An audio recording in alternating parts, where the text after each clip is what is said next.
তোমাদের সাথে একটা কথা শেয়ার করি চলো। তো আগে না আমি লোকের কথায় খুব কান দিতাম, মানে ছোটোখাটো কথাতে আমার খুব খারাপ লাগতো, তাই জন্য আমি কী করতাম, যখনই বেরোতাম না তো পারফেক্ট হওয়ার চেষ্টা করতাম, তো একদম ভালো করে সেজে গুজে পারফেক্ট হয়ে বেরোতাম।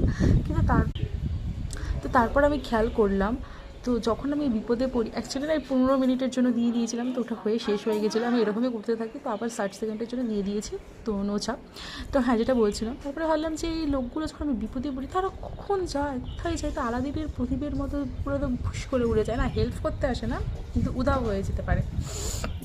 তারপর থেকে ভাবলাম যে না, আমার যখন মনে হবে, যেরকমভাবে মনে হবে আমি সেরকমভাবেই আমার জীবনটাকে বহিরাগত করব, চালিয়ে যাব। আর কারো কথায় কানও দেবো না, কিছু ভাববো না, কারণ আমার যখন আলটিমেটলি আমার যখন দরকার হয় কাউকে, তখন তো কেউ আসে না হেল্প করতে, আমাকে নিজেকেই নিজের প্রবলেমকে সলভ করতে হয়। তো তোমরাও যারা এরকম করো, চেঞ্জ বয়েজ, চেঞ্জ হওয়ার কোনো সময়